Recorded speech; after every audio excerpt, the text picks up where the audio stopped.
ಮಂಗಳೂರಿನ ಪತ್ರಿಕಾ ಭವನದಲ್ಲಿ ಮಂಗಳವಾರ ಸುದ್ದಿಗೋಷ್ಠಿಯನ್ನುದ್ದೇಶಿಸಿ ಮಾತನಾಡಿದ ಈಶ್ವರಪ್ಪ ಅವರು ರಘುಪತಿ ಭಟ್ ಅವರ ಪರ ಮತಯಾಚಿಸಿದರು. ಬಿಜೆಪಿ ದೇಶದಲ್ಲಿ ಒಂದು ಸಿದ್ಧಾಂತವನ್ನ ಮಾಡುತ್ತಿದೆ.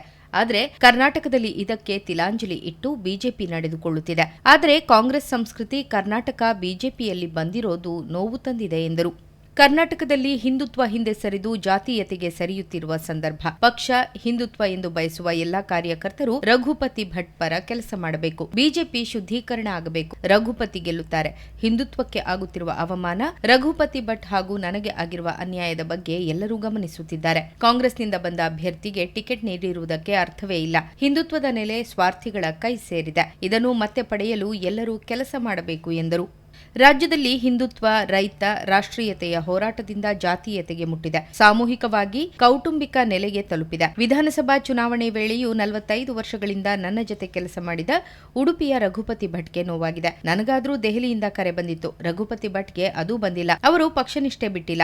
ಈ ಚುನಾವಣೆಯಲ್ಲಿ ಮತ್ತೆ ಅನ್ಯಾಯವಾಗಿದೆ ಎಂದರು. ರಘುಪತಿ ಭಟ್ ಕೂಡ ಚುನಾವಣೆ ಸ್ಪರ್ಧೆ ಮಾಡಿದ್ದಾರೆ. ಇವತ್ತಿಡೀ ಕ್ಷೇತ್ರದಲ್ಲಿ ವಿಧಾನ ಪರಿಷತ್ತಿನ ಎಲ್ಲ ಜಿಲ್ಲೆಗಳು ನಾವು ಪ್ರವಾಸ ಮಾಡ್ತಾ ಇರೋಂಥ ಸಂದರ್ಭ ನಾನು ನೋಡ್ತಾ ಇದ್ದೀನಿ.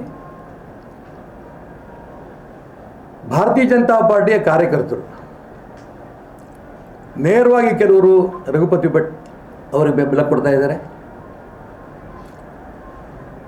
ಇನ್ನು ಕೆಲವರು ಪಕ್ಷ ಏನು ಮಾಡೋದು ಗೊತ್ತಾಗ್ತಾ ಇಲ್ಲ, ನಾವು ಒಳ್ಳೊಳಗೆ ಕೆಲಸ ಮಾಡ್ತೀವಿ, ಖಂಡಿತ ನಿಮಗೆ ಗೆಲ್ಲಿಸ್ತೀವಿ, ಈ ಮಾತು ಆಡ್ತಾ ಇದ್ದಾರೆ.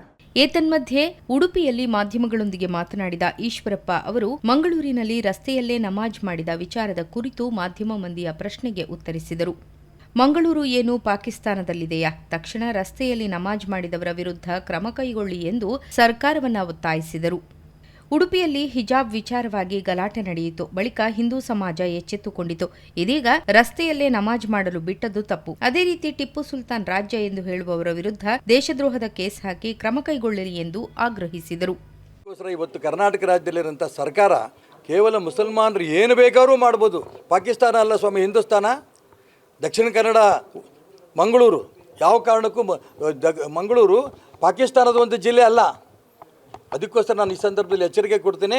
ಸಂಜೆ ಒಳಗಡೆ ಯಾರ್ಯಾರು ಆ ರಾಷ್ಟ್ರದ್ರೋಹಿಗಳು ರಸ್ತೆಯಲ್ಲಿ ನಮಾಜ್ ಮಾಡಿದಾರೋ, ವಿಡಿಯೋದಲ್ಲಿ ಟಿ ವಿಗಳಲ್ಲಿ ಪತ್ರಿಕೆಗಳಲ್ಲಿ ಬಂದಿದೆ, ಅವ್ರು ಅಷ್ಟು ಜನಕ್ಕೂ ಅರೆಸ್ಟ್ ಮಾಡಿ ಅವ್ರ ಮೇಲೆ ಗೂಂಡಾ ಕೇಸ್ ಹಾಕಿ ಅವ್ರ ಬಗ್ಗೆ ರಾಷ್ಟ್ರದ್ರೋಹಿ ಕೇಸ್ಗಳನ್ನು ಅವ್ರ ಬಗ್ಗೆ ಅರೆಸ್ಟ್ ಮಾಡಬೇಕು. ಇಲ್ಲ ಅಂತಂದರೆ ಇಡೀ ಹಿಂದೂ ಸಮಾಜ ಜಾಗೃತಿ ಆಗಬೇಕಾಗತ್ತೆ.